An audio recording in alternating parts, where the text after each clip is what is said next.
inovação. E Uhum. comecei aos 15 anos fundando uma marca de camisetas com um amigo de infância, chamada Auslander, na qual eu fiquei por uns 5 anos. Depois eu Uhum. vendi minha parte, saí, né, e fui trabalhar com publicidade, na época, isso 2007, numa agência chamada DPZ, uma agência Uhum. grande aqui, Sim, sim, no sim. Brasil.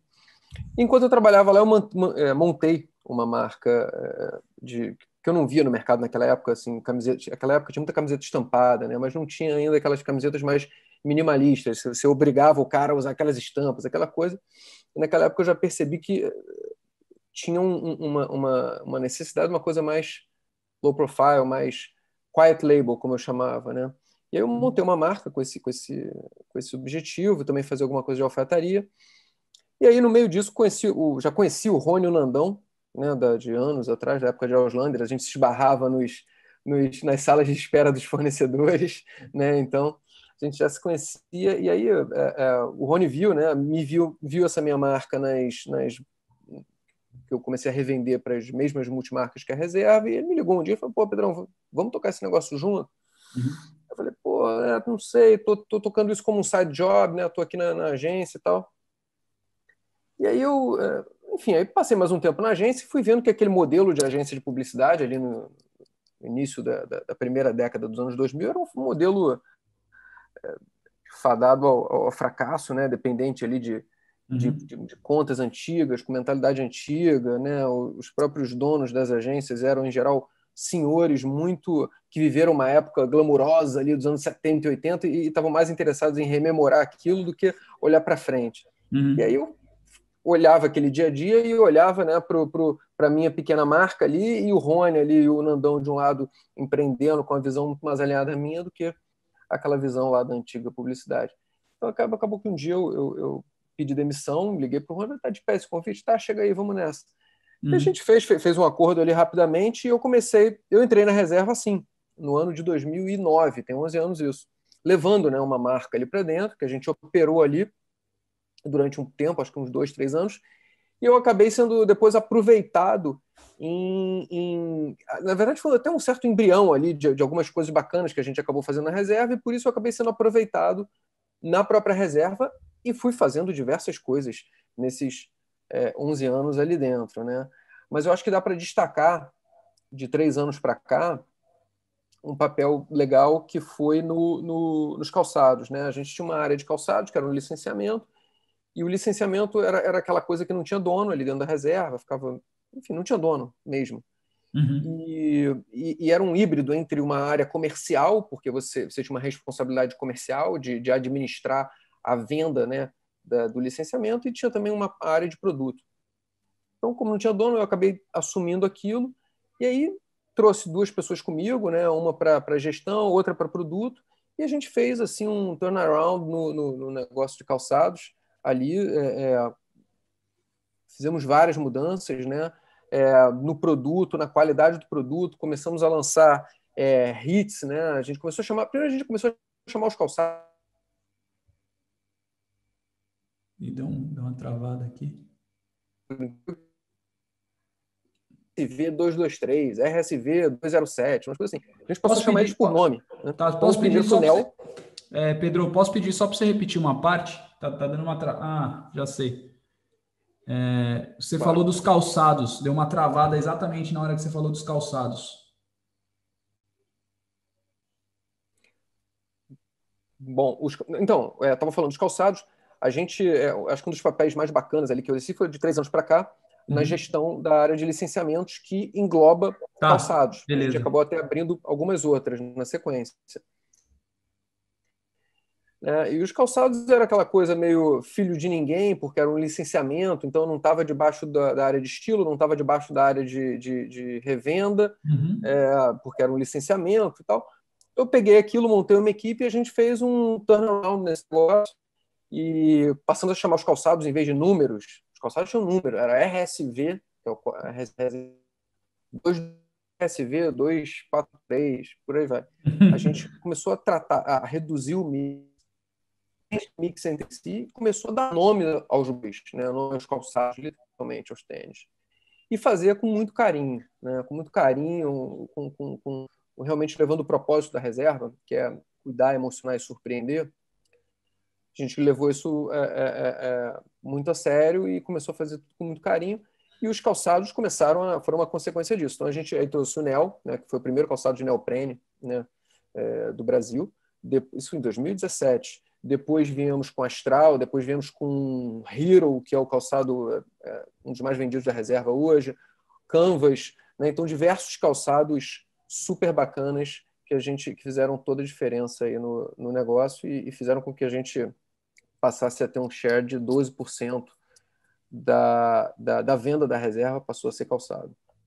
Super legal. Deixa eu já pegar esse gancho antes da gente entrar em e-commerce e tal, porque eu acho que essa história do empreendedorismo, eu acho que ela é super relevante. Você entrou na reserva, quantos colaboradores tinha, cara?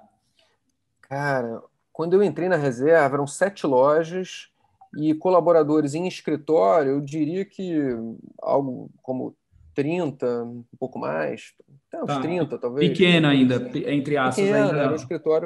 era um escritório recém-inaugurado em Copacabana, que era assim, era escritório e CD ao mesmo tempo. Uhum. É, era uma loucura. Aí depois deixou de ser o CD, o centro de distribuição, e aí o escritório cresceu um pouquinho, foi para 50 pessoas, talvez. E, enfim, Tá, era isso desse é tamanho. assim, você entrou na reserva por causa da, assim, o que te motivava muito, porque assim, eu estou fazendo um paralelo com o Mariano, que também é um cara de uma visão incrível, né? Sim. E foi muito a visão do Rony que te cativava, assim, que falava, pô, vamos lá, vamos lá. Foi. Basicamente você olhar para as pessoas, para os fundadores, para quem está no negócio, né? Ali o Rony e o Nandão naquele início, você conversar com as pessoas, né? Olho no olho, sentir que os valores são alinhados, conversa de novo, sentiu de novo, conversa uma terceira vez, pô, você começa a confirmar que aquelas pessoas têm valores, né, e pensamentos de longo prazo muito alinhados com o teu. Né? Então você fala, pô, tá aí gente com quem eu topo dividir meu dia a dia, com quem eu topo dividir né, a luta diária, né, porque é uma luta diária, né, os momentos bons e ruins. Então, sim, eu acho que primeiro você pensa muito no quem são as pessoas com quem você quer estar dividindo o teu dia a dia, né? Tá, perfeito, muito bom, cara. Acho que totalmente alinhado com você. Fala um pouco sobre a visão assim dos assets que vocês construíram com a reserva ao longo desses anos, desde que você entrou, desde sempre. Cara, a Cara, reserva tem tantas iniciativas, desculpa te interromper, mas virou um monstro, né? É incrível, assim. É muito bonita a história, é muito inspiradora como brasileiro, né, escutando. Eu passei a escutar mais de vocês, inclusive durante a pandemia, que eu comecei a ler e aprender mesmo, né? uhum. Acho assim, a reserva, na verdade, ela é uma marca que sempre teve uma força muito grande de comunicação, né? Eu acho que está no DNA dela, que as marcas, na verdade, elas se assemelham a seus donos. A grande verdade é essa, né? A reserva, né, ela é o Rony, de certa maneira, né, no que diz respeito ao DNA dela. E o Rony é um cara hiper comunicativo, simpático, né? Então, um cara bom de trato, bom de falar. E é natural que a reserva fosse uma extensão disso. Né? Então, a loja, quando a loja nasceu, ela foi uma extensão do que é o Rony. Né? Veio o Fabinho, que também é um cara parecido com o Rony nesse aspecto, né? Um cara expansivo, brincalhão, né? Que você vira amigo logo assim nos primeiros 10 Uhum, minutos. E o Fabinho foi o cara que setou o que a gente chama hoje de experiência reserva ali uhum, no salão, né? No uhum, salão de vendas, né? Da música, o tratamento, o cara chegar, você oferecer uma cerveja, um café, não olhar o consumidor ou o cliente como uma carteira, olhar uhum. ele como um amigo, né? Como uma pessoa que está ali e você receber ele como se ele estivesse em casa, você receber, e aí, quer uma cerveja, quer um café e tal, ele olha tudo, se não gostar, tudo bem, volta outro dia ou não volta, mas você não olhar ele como uma carteira, você olhar ele como realmente uma pessoa e um amigo, né, de peito aberto. Então, acho que isso foi, assim, um diferencial da reserva ali há, sei lá, 12, 13 anos atrás, e é hoje, curiosamente, já pegando aqui fazendo um salto aqui para a digitalidade, é hoje um dos maiores desafios nossos é levar para o digital toda essa experiência que acho que a gente conseguiu fazer muito bem sucedidamente no ambiente físico. Perfeito. Cara, com relação mas assim, ainda explorando um pouco mais esse negócio dos assets, né, que vocês construíram com a marca. Tipo, vocês têm várias iniciativas, então Perfeito. você compra uma comida, você doa um prato. Perdão, você compra uma roupa, você doa um Isso. prato. Você tem, eu vi ontem, estava estudando mais também com a relação da plataforma que vocês estão ajudando microempreendedores agora, não? Uma coisa que as pessoas podem ter sua loja própria, eu não lembro, tem a ver com a Aham. digitalização. Então, assim, Sim, sim. tem diversos assets, a empresa, ela realmente, de uma empresa que vende roupas, né, ela se transformou num negócio icônico, assim. Então, eu queria que você comentasse um pouco mais sobre esses assets aí. Sim.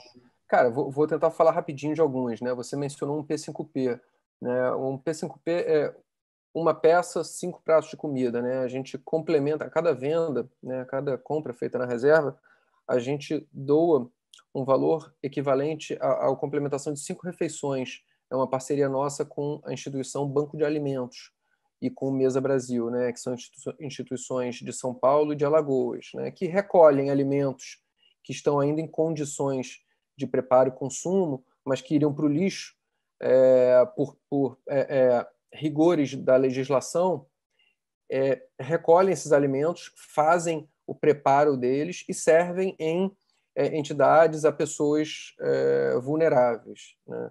Então é um projeto muito bacana, começou em 2016 e a gente já doou cerca de 40 milhões de refeições de lá para cá, né? Esse é um dos projetos, a gente pode até falar um pouquinho mais dele lá na frente. E aí tem outros, como você chamou aí, os assets, né? Tem o Somos Todos Vendedores, que é uma espécie de programas de afiliados, né, vamos dizer assim, em que em que a empresa inteira, eu tenho um código, né, assim como qualquer vendedor da empresa, eu, apesar de trabalhar na sede, entre aspas, eu sou um representante da empresa, né? Então eu Uhum. tenho um código, posto um produto nas minhas mídias sociais, coloco aquele código e a pessoa compra, tem um desconto e eu tenho lá um rebatezinho dessa venda, né? Então a gente tem esse programa e a gente, enfim, está expandindo ele cada vez mais. A ideia é levar ele ao público. Tem alguns cuidados para isso, né, que a gente está tomando, mas vamos amplificar esse programa. E aí tem outras coisas. Tem o loja de bairro, que a gente transforma uma loja de bairro numa loja, sei lá, por exemplo, a loja de Ipanema, para você entregar mais rapidamente para uma cliente que está em Ipanema e comprou pelo e-commerce, por exemplo, um produto. Em vez daquilo sair do nosso CD, sai da loja de Ipanema, se tiver Perfeito. aquele produto lá. Uma cliente que está em São Paulo, né, em vez de esperar o tempo de sair do nosso CD, o produto que ela comprou, sai dali da loja dos Jardins, que é do lado da casa dela. Então, o produto que ela comprou no e-commerce pode chegar em 2 horas, 3 horas na casa dela, né? Então, isso é um programa que internamente a gente chama de loja de bairro.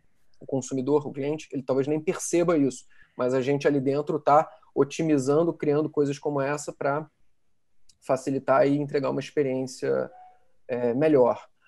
E aí tem que é o não nada mais é do que a digitalização do chamado caderninho dos vendedores, né? Os vendedores eles sempre tiveram um caderninho de venda com os dados dos clientes, Uhum. né? Então você entrava lá na loja, o vendedor te perguntava, pô, Carlos, qual é o teu time, e coisa e tal, você ia trocando com você, né? E aquilo tudo virava dado para ele não esquecer quem você era, né? Pô, o Carlos é flamenguista, o Carlos vai à praia fim de semana, o hobby dele é surfar, enfim, né? Uhum. Ajudava ele a saber quem você era. Depois, quando ele falava, você voltava lá, ele sabia quem você era, ou te ligava, coisa e tal. A gente digitalizou tudo isso desde o início, né? E o nome disso chama-se Now. Então, isso vira um Sinal. insumo. Sinal. Não, Now de agora, Não, né? não, perfeito. Now. E então, isso é uma base de dados monumental que a gente vai alimentando, digitalizando, que nos ajudou muito, inclusive na pandemia, né? Porque Uhum. os vendedores puderam e podem ainda se alimentar dela para ligar para os clientes, né? Saber como estão e, eventualmente, acontecer uma venda ou outra com essa base de dados. Teve também, muito lá atrás, a gente criou um dos assets bacanas, foi o REPA.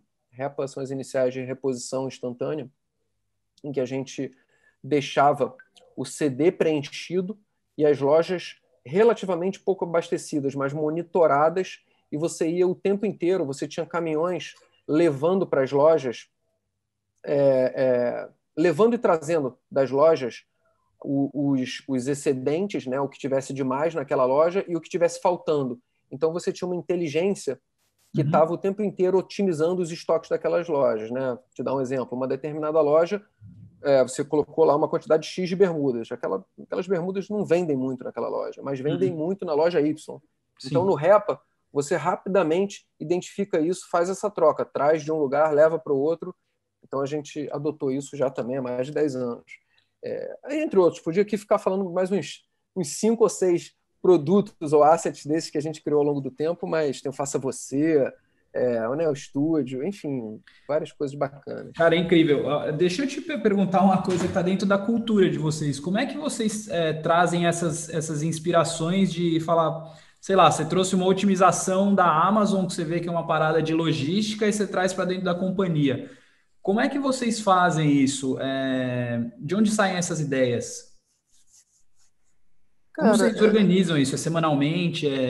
Tem comitê? Ou alguém traz uma ideia, fala, cara, eu li isso aqui, fui para os Estados Unidos, ou realmente fui lá para o Ceará, os caras têm um jeito interessante de fazer o negócio, a gente não tá. Não, meus pais são cearenses, por isso que eu falei de Ceará. Os caras têm um jeito hiper legal de otimizar lá como é que leva coco, a gente não está pensando dessa eu forma. acho que desde o início, assim, quando você entra na reserva, você já percebe que ela é uma empresa assim, diferente, né? Ela é um pouco caótica ou caórtica, como se fala, né? E ela tem uma inquietude Uhum.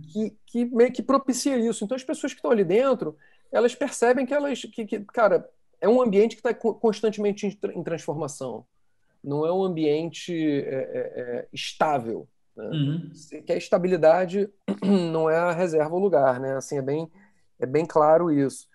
E aí, quando você entra num ambiente desse, você automaticamente é instado a propor novas coisas. Claro que muitas vêm, né, do próprio Rony, né, que é um cara assim genial e está ali o tempo inteiro alimentando, mas todo mundo na empresa está tendo ideias bacanas e é estimulado a ter ideias bacanas. Isso está na cultura, né? A gente tem um programa que eu Bota na Vitrine, em que a pessoa que faz ou tem uma ideia, uma ação interessante, ela recebe vários tipos de reconhecimento internos. Enfim, tem várias coisas.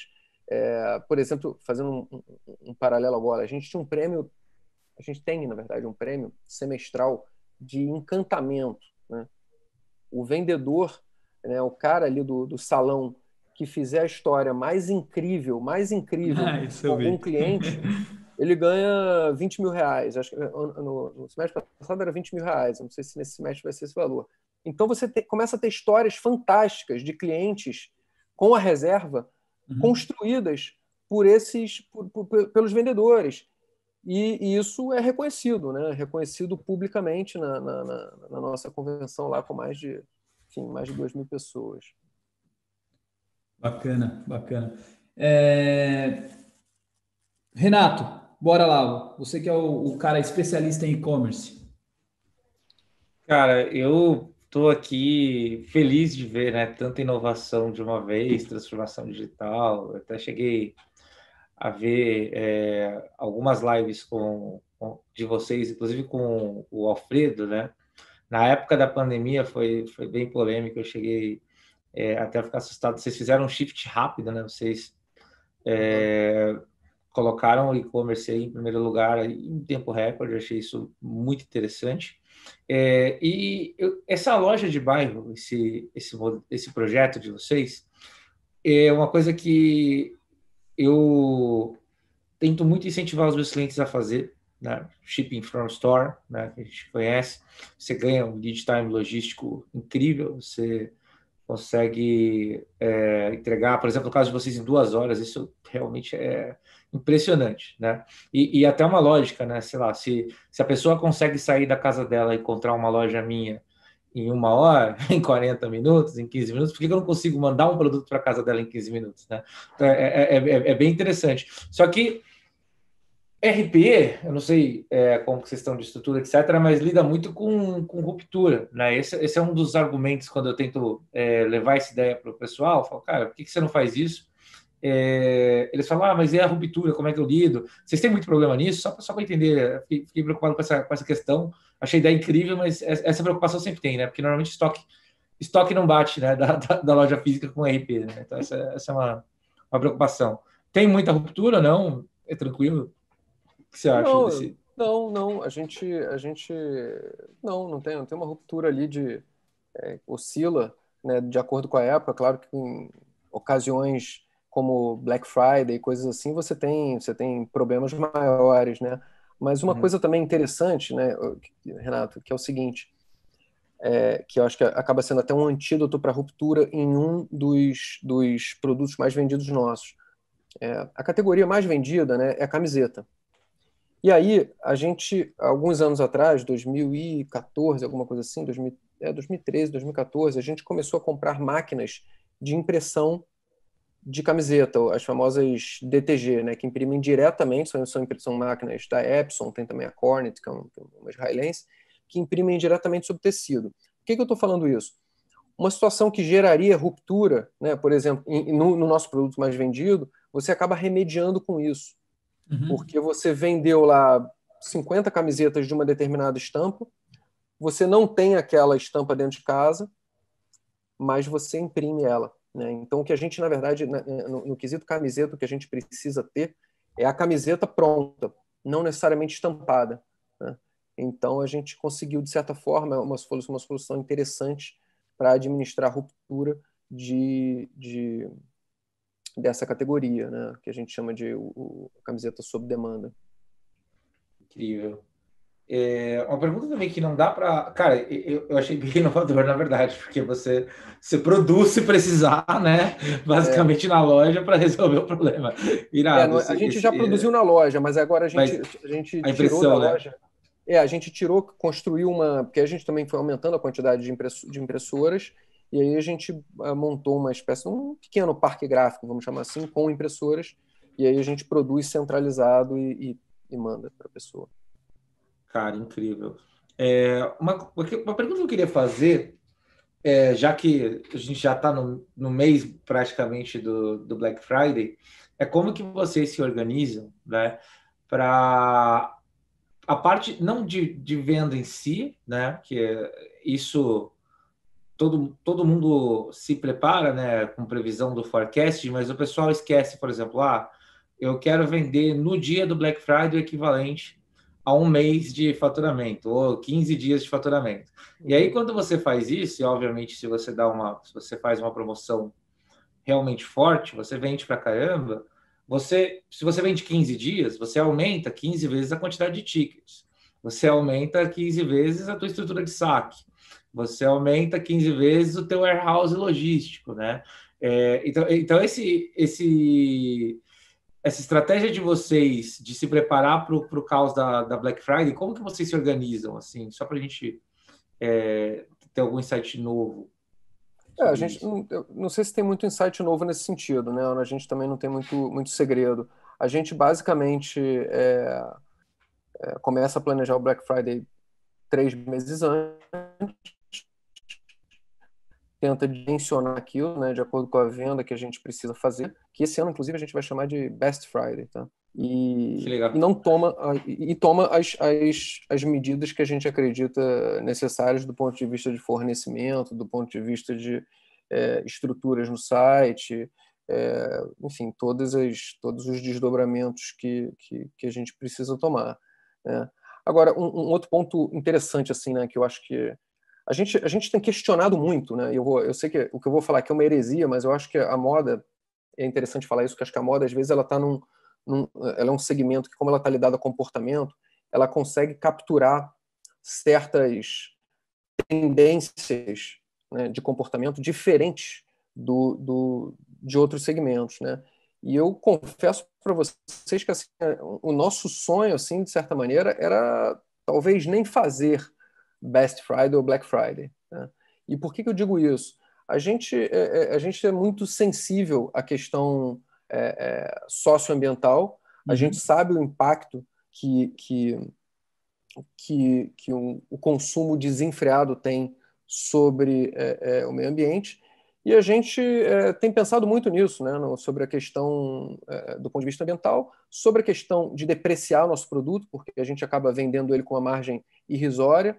Então, a gente tem questionado muito a participação na Black Friday e é um ponto aí que nos próximos anos a gente vai estar colocando aí na mesa de forma bem questionadora, vamos dizer assim. Excelente. Acho que é bem válido, aliás. Aqui na Europa, eu fiz uma live com uma. A gente fez uma live só sobre essa temática. Foi uma menina que criou o primeiro marketplace sustentável, vamos chamar de moda sustentável aqui. Foi super legal. E aqui tá pegando bastante esse tema. Interessante, Pois cara. é, pois é.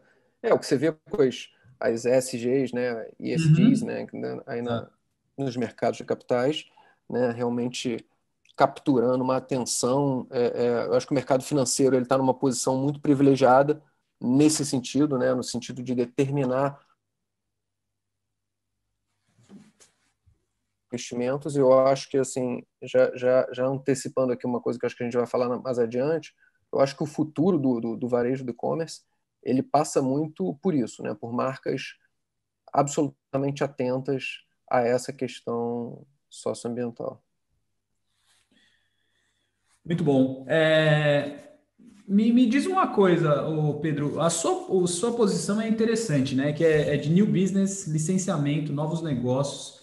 Eu queria te perguntar o quão estratégica é isso para a reserva, né? Como que funciona essa área? Você vai, pô, você estava falando de sapato, teve a época dos sapatos e roupas, eu vi que vocês fizeram várias coisas em colaboração. Não vou falar o nome de outras empresas para eu não errar feio aqui.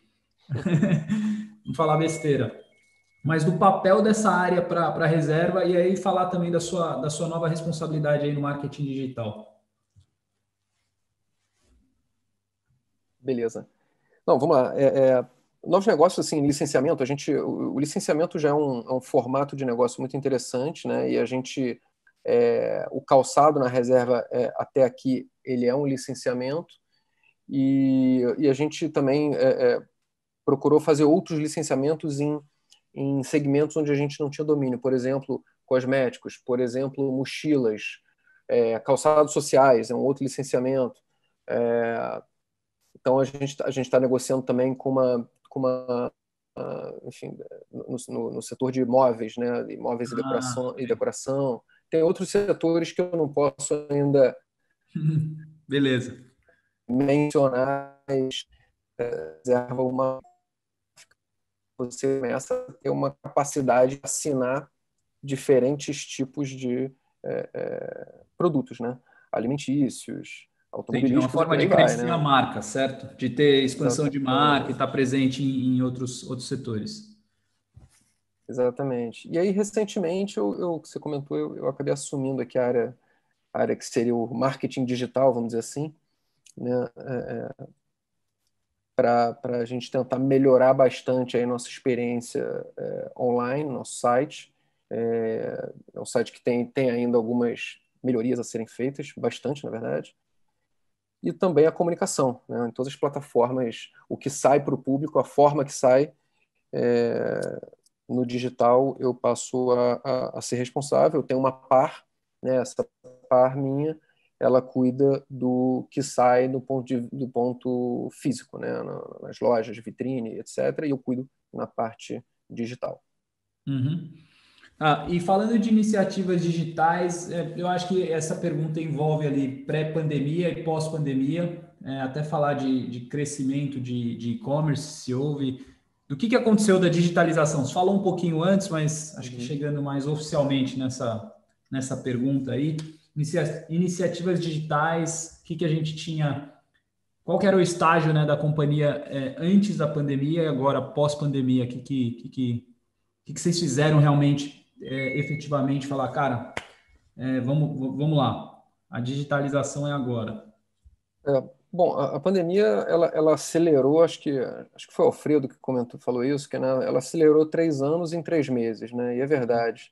E ela, na verdade, o Covid ele catalisou algo que já aconteceria, né? Empresas e marcas que não tinham se preparado, não tinham se digitalizado, sofreram mais, né? Ou até não resistiram. Então, empresas que já estavam com isso mais adiantado, ou que a digitalidade já era uma realidade, tenderam a atravessar com maior tranquilidade a pandemia. É claro que no nosso caso, né, que a gente tinha uma quantidade de lojas boa e um percentual da nossa receita muito ainda dependente do ponto físico, num primeiro momento foi um choque, né, porque além das lojas fechadas, toda aquela incerteza ali daqueles primeiros 3 meses trouxe muita insegurança e isso mexeu no padrão de consumo, né, das famílias, naturalmente, né. Outra coisa interessante que com a pandemia foi o seguinte: o dono, né, acho que em várias empresas, o dono teve que voltar para a operação, né, teve que botar ali a barriga no balcão e, diante do risco de extinção do negócio, a insegurança das pessoas, né, tudo isso obrigou o dono a voltar para o balcão. E empresas como a Reserva, em que os donos, né, já faziam parte da operação, isso foi muito natural, né? Então, pô, o Rony, o Nandão, o Zé, o Jaime, que são, né, os nossos principais diretores e sócios, já viviam na operação, não eram caras distantes. Enfim, uma outra coisa que eu acho importante a gente mencionar, a Covid veio junto com a conectividade quase que total do país, né? Aqui no caso do Brasil. Quando você olha, né, o percentual de pessoas conectadas há 5 anos para o de agora, né, você tem hoje acho que 85% da população brasileira conectada, né? A gente se esquece disso porque nós, e provavelmente quem está ouvindo aqui, já estamos habituados a isso, a essa conexão há 20 anos. E a gente quase que não vê esses novos entrantes, né? Mas é impressionante, é impressionante. Então, quando você tem 85% da tua população que vai caminhar para 100, né? Daqui a pouco a gente está com nossos 210 milhões de habitantes conectados, você tem uma realidade completamente diferente, né? Completamente diferente. E é isso. E aí, no nosso caso, a gente sentiu que acabou a barreira do online, né? Acabou assim aquela restrição, aquele medo, principalmente das pessoas ali da faixa etária do 60 para cima, acabou, né? A gente conquistou novos clientes nesse aspecto. Depois de junho, a gente pode seguramente dizer que a nossa receita nos canais digitais aumentou na ordem de 10 vezes, né? Então a gente passou a compensar 10 vezes? 10 vezes. Caramba! 10 vezes. Incrível. Nosso agosto e setembro foi até um pouco mais que 10 vezes maior do que o do ano passado no e-commerce, nos canais digitais. E uma dúvida rápida, Pedro. Esse crescimento ele é devido a aumento de recorrência dos clientes já existentes ou novos clientes entrantes no e-commerce? Eu acredito que um pouco dos dois, mas muito mais novos clientes, provavelmente a tendência, né? Teve um grande aumento proporcional aí de 1000% também na base de clientes do e-commerce? Novos entrantes? Não foi assim? É um misto dos dois. Foi um misto dos dois. Na verdade, você teve uma proporção de recorrência um pouquinho, até pelo Now, né, que eu comentei, aquele asset que eu comentei do Now, que é a nossa base de clientes, que a gente passou a ativar eles com maior frequência com os nossos vendedores. O CRM mais poderoso. Exatamente. Então a recorrência ela também continuou forte, talvez até tenha aumentado um pouquinho, mas a gente teve um volume de novos entrantes assim, absurdo.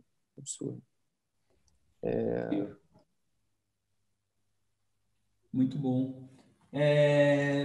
Cara, assim, com relação a mudanças, eu acho essa história do Now hiper interessante, porque como é que vocês... a companhia já começou digital com a questão desse CRM, ou era um caderno e vocês foram fazendo isso ao longo dos anos? Eu vi essa live do Rony com o Mariano, ele falou, todo mundo é vendedor e não sei o que lá, é incrível, tem que ser isso mesmo, né? Não tem que ter vergonha para sobreviver.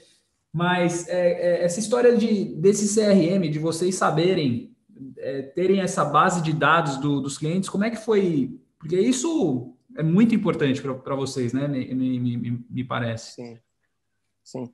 Literalmente era um caderno, né? Cada vendedor tinha o seu caderno Uhum. e anotava, né? Como no exemplo que eu dei, os dados dos clientes. E de tempos em tempos, a gente percebeu que aquilo ali era de fato um asset da empresa, né? E aí a gente viu a necessidade de digitalizar aquilo para que aquilo realmente não se perdesse, né? E de fato virasse um asset da empresa e não algo no papel que o vendedor podia sair da empresa, levar e coisa e tal. Então, rapidamente a gente percebeu e foi digitalizando isso. Que eu me lembre, esse processo começou, isso já no início, sim, Carlos, provavelmente ali por volta de 2012, Uhum. que começou a digitalização disso. Incrível. Né? E hoje qual que é a base? Você pode abrir? Não, Não, tem não, algumas informações que a tá. gente A gente ainda, pergunta.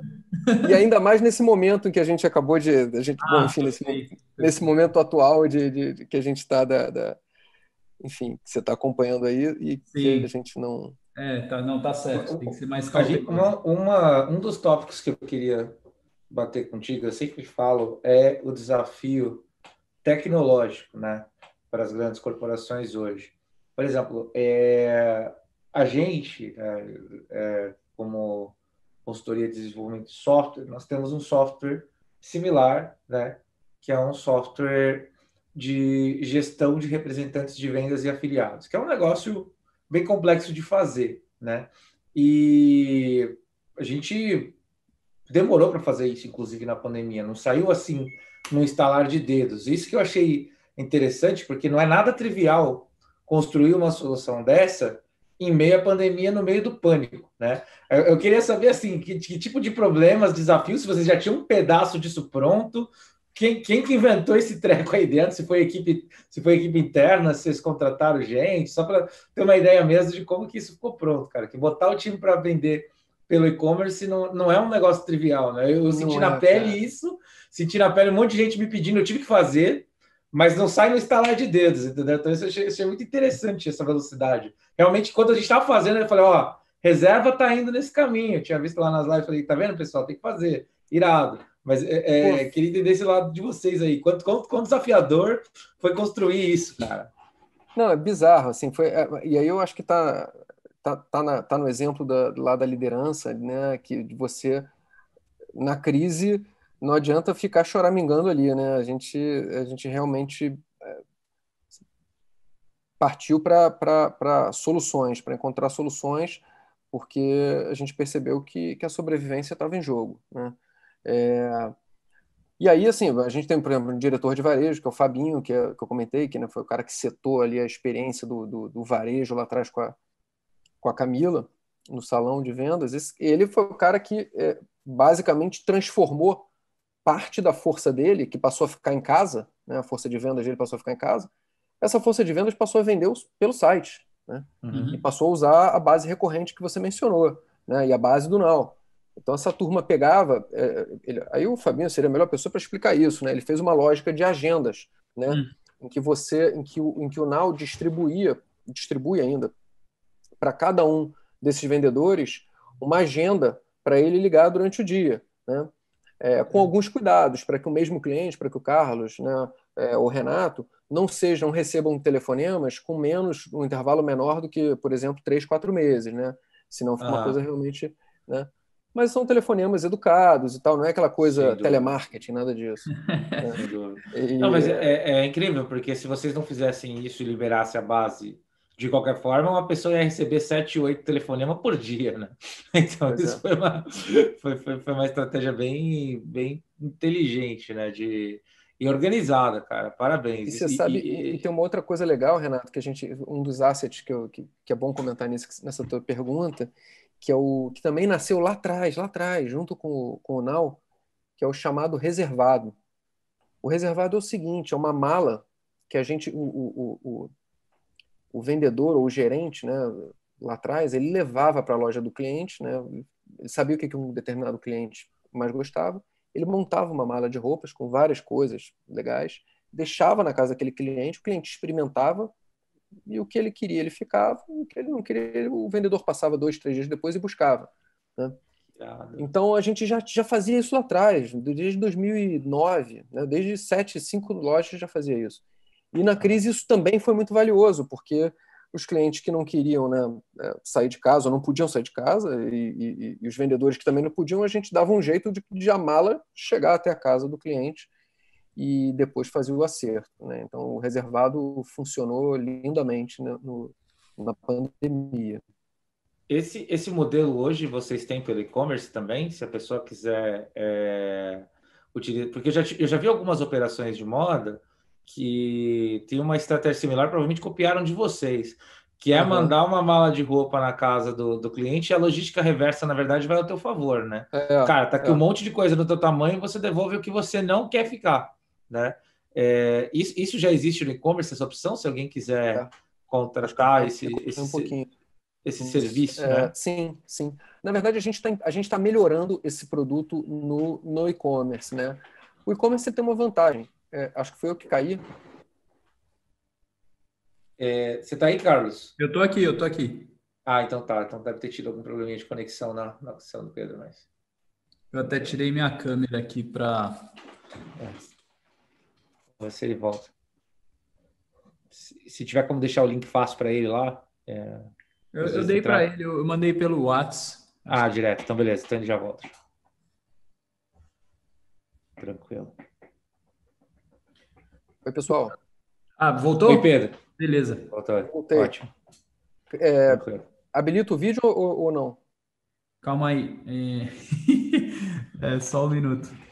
Será que a gente vai ter que fazer aquela gambiarra agora? Acho que vai, hein? Meu medo é cair tua live. Se você passar para ele, a live cair do YouTube. Não acontece, não? Peraí que a gente arruma, então. Peraí. Bom, Pedro, você vai virar o host. Beleza. Boa. Legal. Já pedindo desculpas aí a galera. Tranquilo. É tudo editável. Você tá como host aí de novo. Beleza, valeu.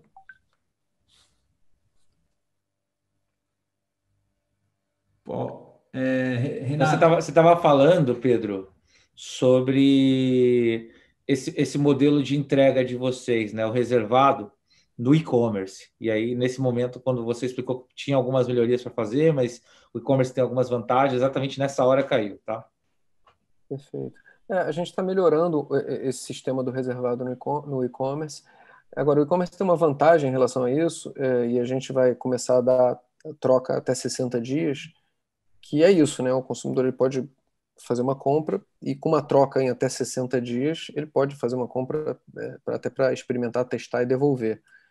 Então, por isso que a gente também ainda não conseguiu implementar. E é tanta ideia, é tanta coisa para fazer que tem que botar um pipeline aí de coisas. 60 dias é emocionante, né? Por exemplo, acho que todo mundo está no e-commerce, quem não leu deve ler, né? A loja de tudo, né? Que é a história da Amazon. E o Jeff, ele sempre prezou que os produtos deveriam ser devolvidos em 30, né? Pelo menos 30 dias, né? Aqui no Brasil a gente tem o CDC que respalda o consumidor para 7 dias, né? E vocês estão além do Jeff, né? Nesse caso. Então, a devolução em 60, né? Acho que isso... Ainda não estamos. Vamos entrar já. Estou dando um spoiler. Mas é muito exemplar, cara. Você está genuinamente colocando o cliente em primeiro lugar. E assim, uma coisa que é incrível. Empresas que a gente traz aqui, né, para o podcast, que normalmente são caras líderes de mercado, caras que são referências, né? Esse é um ponto em comum de todos, né? Tem que ser genuinamente centralizado no cliente, cara. Isso é muito legal mesmo. Ô Pedro, fala um pouco assim, eu te escrevi aquela pergunta sobre vocês têm multimarca, vocês têm loja própria, vocês têm franquia, e como que o digital entra nisso, como gerir isso, cara, de uma forma a ninguém se matar, manter a cultura, comissões, como é que é? Eu acho interessante. Cara, Acho que essa é uma pergunta para o Rony, né? Porque no final o CEO é o cara que vai responder como administrar, né, cara, a quantidade de lojas, franquias, multimarcas, licenciamento, assim, né? No fundo, a gente tem uma mandala que é o seguinte: não importa tanto, é o cliente no centro, né? Se você, que é o que o Renato também acabou de falar, se você tiver o pensamento no cliente, né, não importa tanto se ele comprou numa loja da reserva ou numa franquia, ele não tem nem que perceber que aquilo é uma franquia ou que é uma reserva, loja própria nossa, né? Isso é um problema nosso interno para a gente resolver. Agora, respondendo um pouco mais especificamente a sua pergunta, né? Cada canal desse tem um líder, né? Tem um gestor. E acho que desde o início, você entra na reserva, você percebe que, cara, tem que dar a mão um para o outro, tem que ir junto, o cliente está no centro e não pode ter aquela disputa ali, né, até meio arcaica, de um determinado gestor, não, essa venda é minha, não, essa venda não é tua. Não existe mais isso, não existe essa venda é minha, não existe, essa venda é da reserva, né? Não pode ter aquele gestor comercial que tem que é aquele maníaco por fazer a venda. Não dá, né? É time solidário. Então, quando você parte desse pressuposto que é um time solidário, e que o que importa é o cliente no centro, e ao entorno do cliente, no entorno do cliente você tem o site, você tem uma multimarca, você tem uma loja, seja ela franquia ou própria, e você tem outros tantos pontos de contato, que ainda vão surgir muitos aí pelo caminho, você tem as redes sociais, não importa, não importa, né? Você tem o cliente ali no meio. Então, e aí você tem um propósito, né, que dá sentido a esse cliente no meio da mandala, que é o cuidar, emocionar e surpreender todos os dias, que eu acho que ajuda muito, né? Eu falo muito isso, assim, você trabalha, por exemplo, no saque da reserva. Você está na dúvida se um cliente está reclamando por exemplo, sei lá, de um relógio nosso que soltou o pino. Cara, nem discute com ele. Troca o relógio, pega o antigo. O que a maioria das empresas faz não, bota o relógio para ser analisado durante 30 dias e talvez E nisso o cliente ficou sem relógio. Troca o relógio. Aí, se você genuinamente quer cuidar, emocionar e surpreender, resolve o problema do cliente. Dá um relógio novo para ele e pega o dele antigo, e aí você vai discutir com o teu fornecedor. Só tem ganho, né? Porque o cara vai ficar satisfeito, vai te gerar um marketing positivo, vai ficar felizão. Exato. O lifetime value lifetime value. Lifetime value. Pois é. Vai crescer pra caramba o lifetime value, ele vai ficar feliz, vai comprar com vocês de novo, porque vai saber que quando der problema vai ser bem atendido e vai indicar, né? Isso. Vai trazer quem é próximo dele para vocês também. É difícil de mensurar, né? Não é simples de mensurar isso, mas a gente sabe que se você é bem atendido, você indica, né? Para isso que tem os NPS da vida. E a quantidade, Renato, uma coisa assim, a quantidade de mal intencionados que tem nisso, né? Assim, é pouca. Sempre quando o pessoal fica preocupado, é pouco. O cara que realmente quer fazer, que quer enganar a empresa, que tá. Até porque se fizer isso de forma costumeira, a gente acaba percebendo, e aí também. Exato. Mas. Lá vem o cara que troca o relógio semanalmente aqui. Exatamente. Coloca ele no Black Book lá. Exato. o Now Black deve ter. Legal. E aí, fulano, veio trocar o relógio?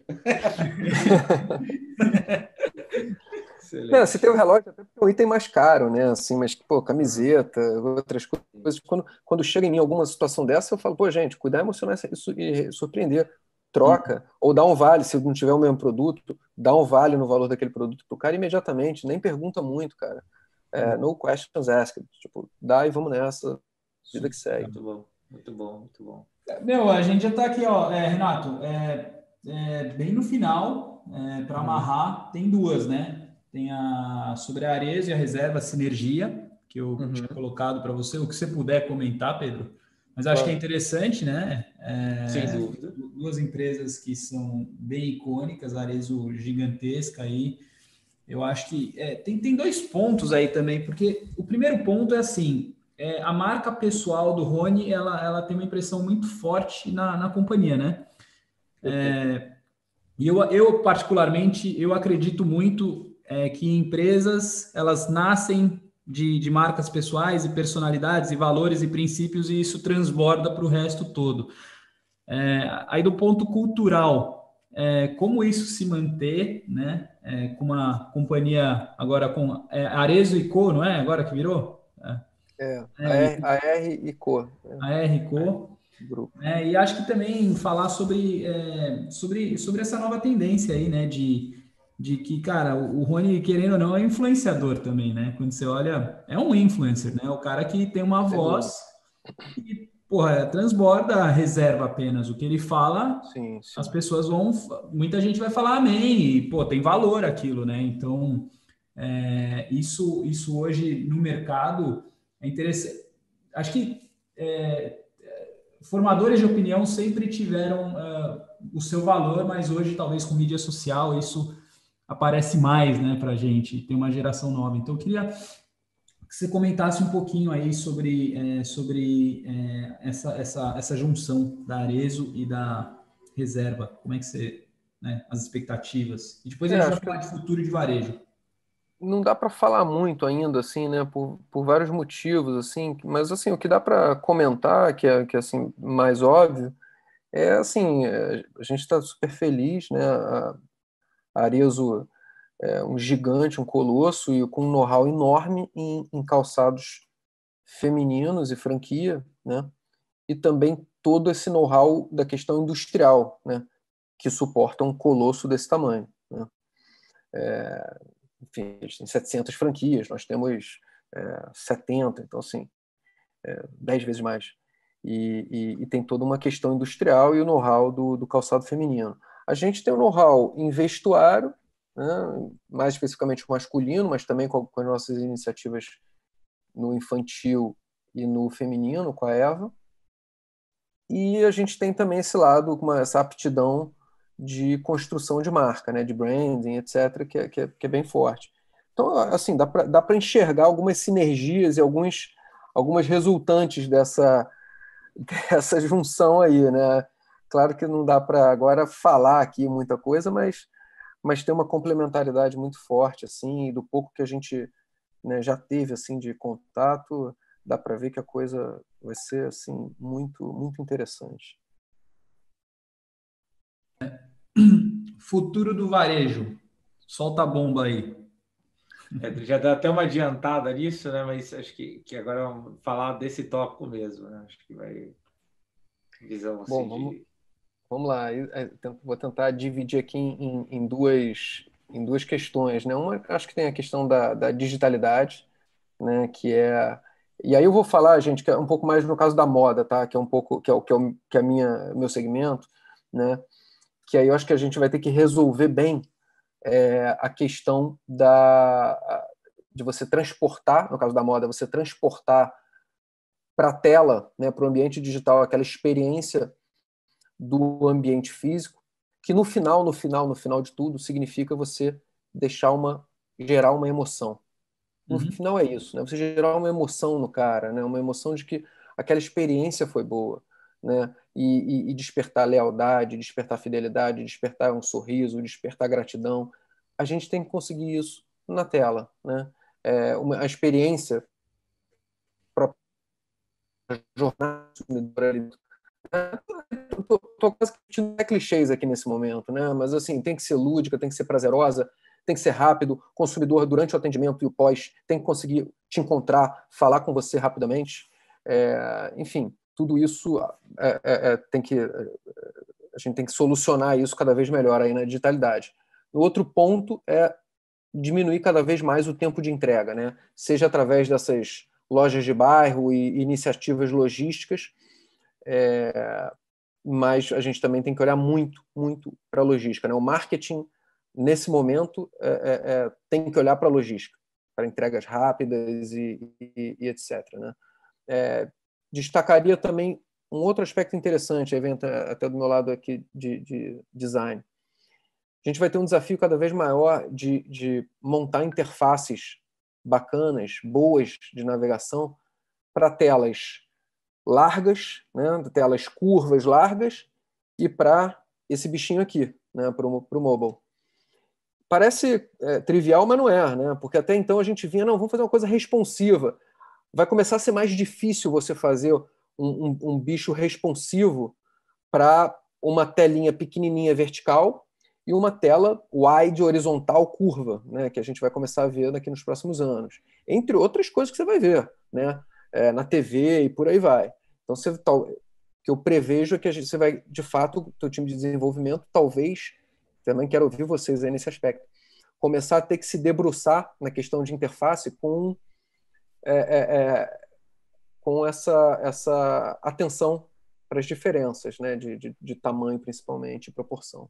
Super complexo, cara. Não é nada trivial. Fazer a responsividade bem feita hoje em dia, mobile first, já é um grande desafio, né? Você pega uma tela muito menor, que ela tem que ter as principais informações ali, e dela se desdobra a tela maior, né? Como que você vai fazer o mobile first no futuro que live commerce vai ser comum, né? E também vai ter interação, por exemplo, no e-commerce. Um live commerce, o cara tem que começar e fechar a compra na mesma tela, né, que ele está assistindo aquilo. Ele não pode sair, ele não pode desviar a atenção. Tá lá o cozinheiro, ele está comprando a panela ao mesmo tempo, né? Ou então tá lá o desfile de moda e ele está comprando uma blusa ou algo assim. Ele não pode deixar de ver e fechar a compra, né? Então, além de tudo, talvez sejam novas tecnologias e plataformas, né, que integradas junto com a responsividade. Então, é muito interessante essa visão aí, cara. Você tem esse background, né? Você tem esse background de design, né? Pois é, e uma coisa interessante, Renato, você acabou de falar, que é o seguinte, na reserva, vou aqui comentar um bastidor, a gente, num erro, acabou acertando para o que eu estou falando aqui, que eu acho que é uma visão de futuro, né? Em 2014, quando a gente não estava ainda, eu não estava ainda no digital, já tinha passado pelo digital, mas naquela época não estava, a gente fez uma migração de plataforma, né? Foi para a Oracle, e naquela ocasião, o Zé Alberto, nosso diretor de TI, conversando com o pessoal lá, recomendaram que ele fizesse 2 versões do site, né? Uma mobile e uma desktop. Uhum. Com isso, o nosso site ele não é um site único, responsivo. A verdade é que você entra, você tem a versão desk, você tem a versão mobile. Isso dá um trabalho danado para os nossos times, porque você tem que, por exemplo, principalmente time de design, você tem que subir 2 vezes. Tem que subir uma versão. Você tem um banner de mobile, você tem um banner de desk, você tem tudo duplicado. Exato. Só que eu digo, agora, nos últimos tempos, eu concluí que a gente acabou acertando nesse erro, porque eu acho que no futuro a gente, de fato, vai ter que ir para isso. Você vai ter telas... Você falou da tela. Você falou da tela, realmente. Exatamente. Você vai ter telas tão gigantescas, né? E tão horizontais num certo aspecto, e curvas, etc. E você vai ter as telas pequenininhas. Então, inevitavelmente, você vai ter 2, talvez até 3 versões do teu site, sabe-se lá, né? E essa discussão ela sempre vai e volta, né? Porque lá atrás, quando vocês fizeram essa virada, isso faz quantos anos? Acho que foi 2013, foi 7 anos. Então, 7 anos atrás, a orientação para SEO, né, do Google é que você tivesse um site mobile mesmo, né? Separado. Por quê? Porque naquela época você fazia responsivo, você gerava muito código, os bootstrapping, as tecnologias que a gente tinha disponíveis naquela época, elas não eram performáticas, né? Então, era orientação você ter um ambiente mobile separado. Depois, a orientação é ser responsivo. Mas pode ser que amanhã volte a ser separado de novo. E é isso. Às vezes você pode ter o device tela da TV, o device smartwatch, né? A visão. E aí eu acho que entra muito o conceito de headless, né, cara? Porque você puxa por API da tecnologia do core, né? E abre em diversas pequenas interfaces, camadas, né? Que vão servir dispositivos diferentes. Então, por exemplo, você pode jogar algumas variáveis que são as mandatórias para o smartwatch. Para o smartphone, não. Você vai jogar o mobile first, provavelmente vai ser ainda vai continuar sendo o dispositivo de maior receita e número de visitas, né? E aí talvez vai ter o dispositivo TV, tela curva. Essa visão aí eu achei muito interessante. E talvez esse conceito headless, né? Separar a instância de CMS da plataforma, construir fora isso, ganhe mais força, né? Muito interessante. Uma coisa que a gente percebe, que também curioso, é que o mobile, a nossa receita vinda de mobile, ela cresce muito no fim de semana, né? Hoje eu diria que a nossa receita de mobile é 62, um pouco mais, por cento. E nos fins de semana ela vai a 75 até mais. É porque o pessoal que compra no trabalho compra de casa, provavelmente, né? Pois é. O pessoal liga menos o computador e tal, tá em casa no fim de semana, quer tá em movimento, tá no celular e tal. Legal pra caramba. Olha, eu queria te agradecer muito, Pedro. Isso foi incrível. Muito obrigado. Muito conhecimento. Obrigado a você, Carlos. Obrigado, Renato. Obrigado. Super bacana. Então, pessoal, esse foi o Pedro Cardoso, reserva. Hoje, como é que eu posso falar? Arezuco? Me corrige. ARICO, né? O grupo ARICO. Né? ARICO. Pedro é sempre responsável aí pelo licenciamento e novos negócios na reserva, agora com marketing digital também. Então, mais uma vez, eu queria agradecê-lo. E com relação às coisas mais práticas, a gente está fazendo várias entrevistas. A minha expectativa é de que no próximo mês a gente já comece com as edições e comece a lançar isso aí. Então, a gente quer ter um monte de coisas preparadas já para ir lançando de uma vez, tá? Só para gerenciar as expectativas. Então, mais uma vez, cara, muito obrigado. Prazer te conhecer virtualmente. Foi incrível, super bacana. Obrigado a você pela oportunidade. Depois temos que alongar esse papo aí, Carlos e Renato. Prazerzão, obrigado. Valeu. Fico muito feliz aí. Todo podcast eu aprendo, esse aqui eu aprendi pra caramba. Fico muito feliz de muita informação nova. Ver os gigantes aí mostrando como inovar, como botar o cliente em primeiro lugar. Fico emocionado desses podcasts, irado. Muito bom. Valeu, gente. Boa noite, boa tarde aí para vocês, né? Não sei o que é. Obrigado. Aqui é boa tarde. Um abraço. Tchau. Valeu.